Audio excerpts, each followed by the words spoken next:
So today's class is on oral habits. So we will, under oral habits, we will be discussing about the several habits like thumb sucking habit, tongue thrusting habit, mouth breathing habit, bruxism, nail biting, lip biting. Come to the definition. There are mainly two definitions, which is given by Voucher and Moyers. Voucher has defined habit as tendency towards an act that has become a repeated performance, relatively fixed, consistent, and easy to perform by an individual. Whereas Moyers defined habit as habits are learned pattern of muscle contraction, which are complex in nature. So, learn one of the definitions when it comes to the long essay is being commonly asked in this topic. So when you're writing a long essay, you have to mention the definition of the habits. So classification, there are many different classifications. So learn at least two or three easy classifications. So one of the classification is given by William James in 1923. He classified habits as useful habits and harmful habits. Useful habits include habits of normal function, such as correct tongue position, proper respiration, and deglutition. Whereas harmful habits are, it includes all habits which exert pressure or stresses against the teeth and dental arches. Example, mouth breathing habit, tongue thrusting habit. So another classification is given by Kingsley in 1956. He gave a classification based on the nature of the habit. He divided the habits into functional oral habit, muscular habits, combined muscular habits, and postural habit. So, example for functional oral habit is your mouth breathing habit. Muscular habit is your tongue thrusting habit. Combined muscular habit examples are thumb and finger sucking habit. Postural habits include chin propping, face leaning on the hand, abdominal pillowing. In Finland, in 1987 classified habits as compulsive habits and non-compulsive habits. Compulsive habits acquire as a fixation in the child to the extent of practicing it whenever his security is threatened. And non-compulsive habits are which are easily added or dropped from the child's behavior pattern as he or she matures.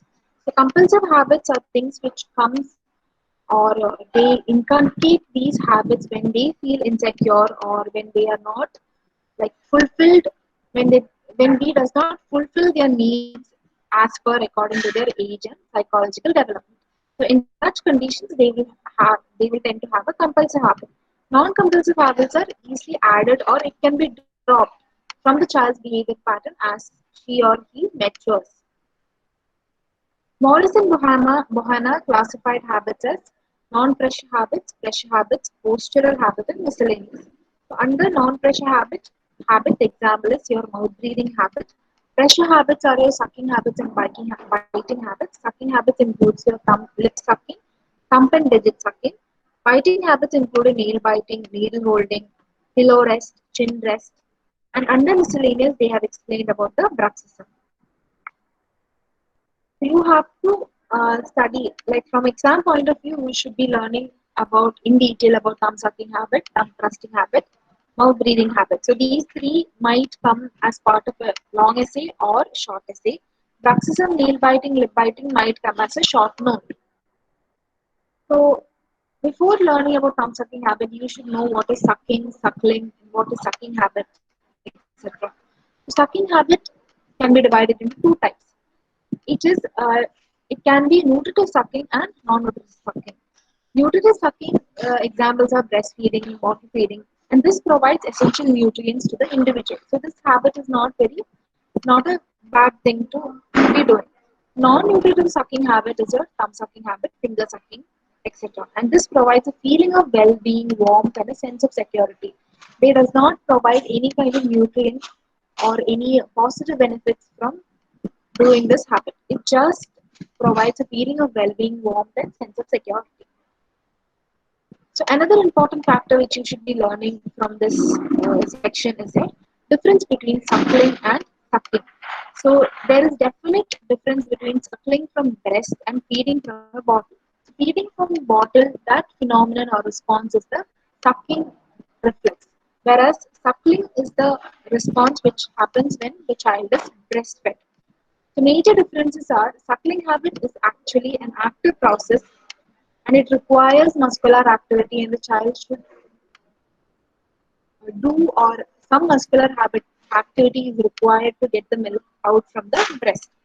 So it requires participation of both mother and infant. It creates hermetically sealed negative pressure chamber within mouth, positions and stabilizes nipple centrally. It draws tongue under mother's lactiferous sinus. This is the major mechanism which happens when a child suckles.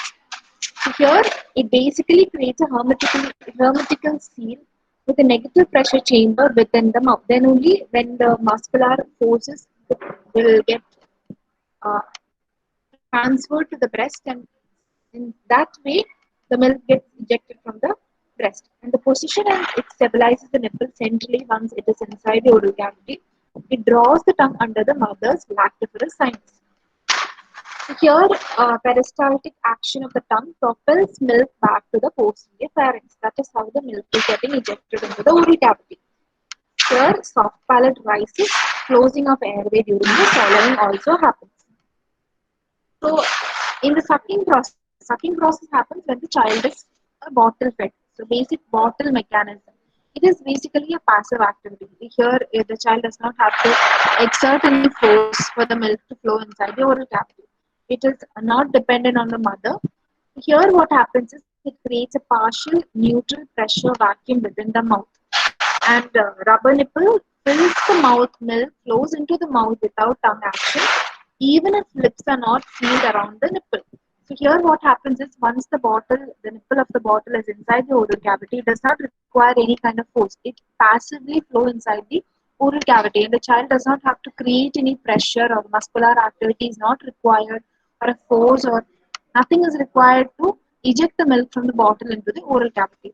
So much of peristaltic tongue action is prevented in case of in case the child is fed via bottle. And less effective elevation soft palate, greater risk of aspiration is occurs when the child is fed with the bottle. So this is the basic difference between suckling from breast and feeding from the bottle. Suckling and suckling reflex. So we move on in detail about the thumb and digit sucking. So it is basically defined as placement of thumb or one or more fingers in varying depth into the mouth. The presence of the habit is considered quite normal up to the age of 3 and 3.5 and 4 years. So up to the age of 4 years, you can at least consider this habit as a normal one, and gradually we expect the child to reduce this habit. So persistence beyond this age can lead to various malabsorption. That is why we say that we have to intervene the habit after a time period. There are different etiologies. Etiologies has been explained based on the theories and concepts of thumb sucking.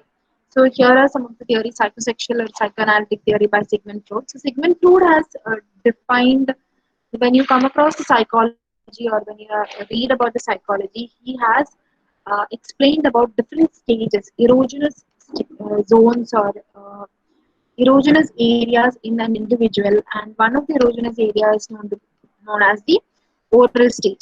So in the oral stage, he says that it will act as an erogenous area where in that when a child is from an infant period, the mouth oral cavity, whatever, if a finger touches the oral cavity, it will get stimulated, and that's how this sucking reflex happens over there. Whereas oral drive theory is here by Wise, and rooting reflex by Benjamin says that once if you have tested in an infant or a very small child, if you keep the finger onto the cheek area, the child will normally have that rooting reflex. That is called as a rooting reflex. The child will position the face to the area where the hand or the finger is kept. So that is a normal phenomenon which happens to the child. So initially, these are the concepts which had led to the thumb sucking, and if it is prolonged, and the learning theory states that it is not only the insecurity or the prolonged insecurity, or if the child is not breastfed properly, the child might tend to have a thumb sucking habit. It is not only that, if the prolongation of feeding persists, then also the child might develop the habit of thumb sucking or finger sucking. There are other etiological factors which is not related to theories, that is the socioeconomic status, working mother status, number of siblings, order of birth of the child, social adjustment and stress, age of the child, then in neonates, that is especially in the age of child, we'll explain about the neonates and the age status that which we have already discussed that up to 4 years of age, it can be considered as normal. Like thumb sucking is normal in children, but after a time period, we have to be intervene and this it should not persist along, which might lead to malnutrition. So under socioeconomic status, what they are saying is that if the child grows in a high socioeconomic status or a good socioeconomic status, the patient might or child might not develop a thumb sucking habit because they have immense opportunity and whatever, like the uh, mother will have a situation to be attentive for the child and give whatever is required for the child. Whereas for a working mother, when it comes to working mother's status, if the mother is working, the child will be taken care by either the grandparents or a guardian, or the child will be in a daycare center. So in such conditions, the child's need or hunger is not satisfied. So such children might develop having such thumb sucking habits. And in case of number of siblings, if there are more number of children in the family, so the attention for the child will be less, and even their needs will not be satisfied. So that insecure feeling might lead to develop thumb sucking or oral habits. Then order of the birth of child. So younger the child, the attention will be more towards that child. So the older child will not get much of the attention. And if the age or the gap between the children is less, and if the child requires more attention, even the older child requires more attention, and still if the child does not get the proper attention, there also insecurity and psychological effect will be there, which will lead to the thumb sucking habit. Then even in case of social adjustment and stress also will develop habits in children. Then age of the child has to be considered, that is as young as infants and up to the age of 4, it can be considered as normal, but beyond that we have to check whether, like, from the treatment aspect has to start after the time period. So when you are explaining about the thumb sucking habit, it has been divided into different phases: phase one, phase two, and phase three. So based on this phase, we will decide whether the child required what kind of treatment does the child requires. So phase one is the normal and normal phase, and subclinically significant sucking from the birth to 3 years. It is considered to be normal. So here we do not have to recommend any treatment for a child under phase one. Whereas phase two, it is clinically significant sucking seen in 3 to 7 years. So beyond 7 years, we have to watch the child, keep a follow up, see if the child is reducing the frequency or intensity of the sucking habit, and based on that, the treatment has to be provided. So here, the first line of treatment will be a psychological approach. Whereas phase three is the intractable sucking. So if the habit persists into phase three, we have to develop proper treatment with intervening the habit by giving a appliance or any. So initially from the psychological way, then we have to move on with the appliance therapy if the child has already developed malnutrition or a developing malnutrition state. Then we have to go with the invasive therapy. So these are the three phases: phase one, phase two, and phase three. The thumb sucking habit also has a classification. So if you are asked to write about a short essay on thumb sucking, you have to write the definition and etiological factors. Then you have to write about the classification. So certainly has classified thumb sucking into group 1, group 2, and group 3. Group 1 is the thumb is inserted beyond the first joint, pressing against the palatal mucosa and alveolar tissue. Here, lower incisors press against the thumb. This is the most commonly seen type of thumb sucking habit, which is seen 50% of the cases. Whereas group 2, the thumb extends beyond the first joint or just anterior to it.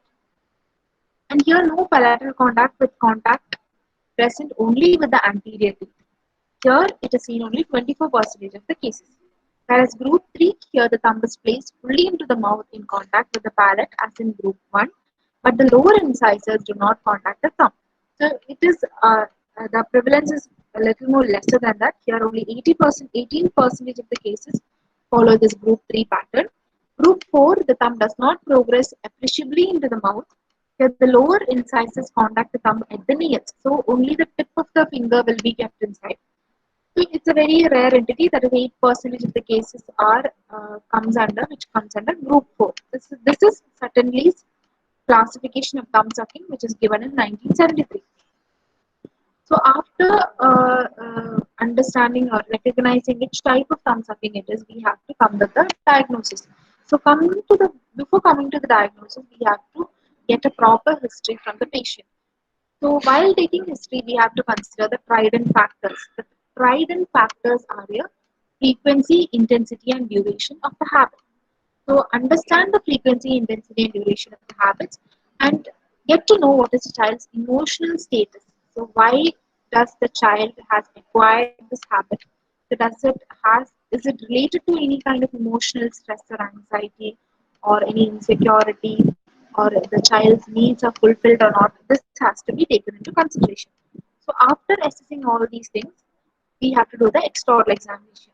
So under extraoral examination and general examination, check for these signs: the presence of clean nails and callus on the finger appears reddened, exceptionally clean, chapped and have a short fingernail, that is a clean dishpan thumb. So these are the general examination. These are the points which you should be noting in a chronic thumb sucking habit. Definitely a callus of the finger. Then check the nails. Nails will be very clean, and if it's been a prolonged time, the shape of the nails would have become a dishpan shape. That is why we call it as dishpan thumb. And fingers will appear reddened. It will be clean. It might be chapped and have a short fingernail. So these are the pictures. This is the callus formation which you will see in the thumbs. Especially this is the dishpan chapped fingernails. So on intraoral examination, there are different effects. So once the malocclusion is started because of this habit, you have to recognize what are the changes which happens in the maxilla, mandible. Is there any changes in the interarch relationship? What about the lip placement and the function of the lip, tongue placement and its function, and the other effects? So there will be definite dentafacial changes which is associated with the chronic thumb sucker. So some of the commonly seen effects of thumb sucking are label tipping, that is label tipping of the maxillary anterior teeth, resulting in the proclination of the maxillary antedace. So maxillary antedace will be proclined. The overjet increases due to the proclination. As the label tipping occurs, definitely the overjet increases. There will be anterior open bite, which can occur as a restriction of the incisor eruption and supra-eruption of the buccal teeth. The cheek muscle contract during thumb sucking causes narrow maxillary arch, resulting in the posterior crossbite. So narrow maxillary arch will in turn develop a posterior crossbite in a chronic thumb sucker. And the child may develop tongue thrusting habit as a result of the open bite. So that is why we always say that all these habits, mouth breathing, thumb sucking, tongue thrusting habit, all are correlated in some or the other way. So one of the condition might lead to another. So here you can see a prolonged thumb sucking habit might cause an anterior open bite. So when this anterior open bite happens, the tongue position gradually changes, and which will lead to for the child to develop a tongue thrusting habit also. So here the child may develop tongue thrusting habit as a result of the open bite. The upper lip is generally hypotonic. Hypotonic means the thin lip will be present, while the lower part of the face exhibit hyperactive mentalis activity. So this also, you can follow this flow chart also, which is given in your Nikhil Marwa. So here they have explained especially on the effect of maxilla and what happens to the interarch relationship and effects on the lips and the function. So effects on the maxilla are, some points are given: proclination of the maxillary incisors, increased maxillary arch length, anterior placement of the apical base of the maxilla, and increased clinical crown length of the maxillary incisors, high palatal arch. A typical root resorption is in primary central incisors, increased trauma to the maxillary incisors. See, these are the points which you will see in the maxillary arch for a child having thumb sucking habit. So in mandible, proclination of the mandibular incisors and reclosion of the mandible will happen. And when it comes to the effect on the interarch relationship, you will see increased overjet, decreased overbite, posterior crossbite will be there, anterior open bite will be present. And on the lips, that is effect on the lip placement and function, there will be a development of tongue thrust due to this open bite position and incompetency in the lip. Then lower tongue position will be there. Hypotonic upper lip and hyperactive lower lip will be present. So when you're writing about the intraoral effects or the endofacial changing which happens in the during the thumb sucking habit, you can either write in a flowchart manner, which includes all the points, or you can write in point wise. So coming to the management, so whenever you are talking about a management or intervening habit or a thumb sucking habit, initially the first line approach should be a psychological approach. Here, the parent should be counseled to provide the child with adequate love and affection. So, proper attention and care to the child might help to intervene this habit. So, parents and dentists should seek to motivate the child appropriately. So, one of the methods is by doing the Dunlop's beta hypothesis. This is the best way to break the habit, and it is by consciously and purposeful repetition. So the unlock beta hypothesis is nothing but you will make the patient sit in front of the mirror and let the child do the habit and make him understand that it does not look properly, and this is if you do this, show him pictures of children having severe malocclusion or proclined anteriors and the severe aesthetical malformation which happens due to the this by following up these or continuing the habit, the child might end up like a proclined anteriors. Show them the pictures and make them understand. And by sitting in front of the mirror, they will become conscious that oh, yes, they are doing this habit and it does not look good in front of the others. So that thought of that will make them reduce the frequency and intensity of the habit.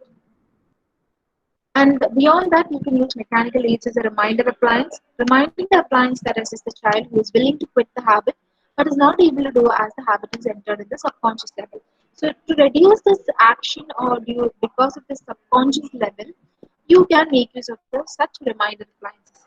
Example, digital reminder appliances like thumb guard is there, reminder with a plastic bandage or flavored substance on the thumb, or a long sleeve gown for the night time. So even you can use a loose pants. If you use loose pants, the child will get distracted. So he will have a tendency to correct the pants rather than putting the child's finger or thumb inside the oral cavity. So that distraction or give some distraction or give a reminder appliance, reminding him that this is not a good thing to do. And even you can make use of puppets, long sleeves or a t-shirt. You can tie it up or stitch the ends of the t-shirts, make the gloves, join these gloves with the t-shirt so that it will act as a reminder appliance and reduce the intensity and frequency of the habit. So another concept is thumb home concept. Create a story. Tell that when you are going to sleep, even a thumb is going to sleep. So ask the child to put the thumb inside the other four fingers and make a home for the thumb. So that when the child is going to sleep, the thumb will also go into sleep and put it inside a bag where we represent that bag as a house for the thumb to sleep. That is why psychologically another way to approach that to reduce the thumb sucking habit. Then if that does not happen, if the psychological approach and even by using the reminder appliance style does not reduce the habit, then we have to go move with the removable habit breaking appliances, and to reduce the already occurred malocclusion also this will help. So they are basically passive removable appliances that consist of a grip and is anchored to the oral cavity by means of glass on the posterior teeth. The removable appliances, I think you might have seen pictures are available in the textbook here. So I will show you. These are all fixed appliances. So with the acrylic component with the grip, you can see the habit breaking appliance with the grip. I think you might have seen the pictures of the habit breaking appliances. So there are fixed habit breakers also. Removable are like they can remove. Like we recommend removable appliances when the child is very cooperative and who can understand the side effects of having or continuing the habit, and to correct the malocclusion which is already caused, also we can use the removable appliances. But beyond or below 8 years of age, sometimes the child might not use the removable appliances properly. So in such cases, you can recommend giving fixed habit breakers like banding onto the molar. You can fix the habit breaking appliance, and along with that proper follow, you can record the patient and check the status of the child. Another way is, as I have said earlier, you can apply some chemicals onto the fingers or thumb. Like for example, pepper dissolved in volatile medium, quinines, asafoetida. So these does not have a pleasant taste. So this pleasant taste will will in turn lead to that child will taste this, and gradually they will reduce the inserting the thumb or fingers inside the oral cavity. So that's all for today. We will continue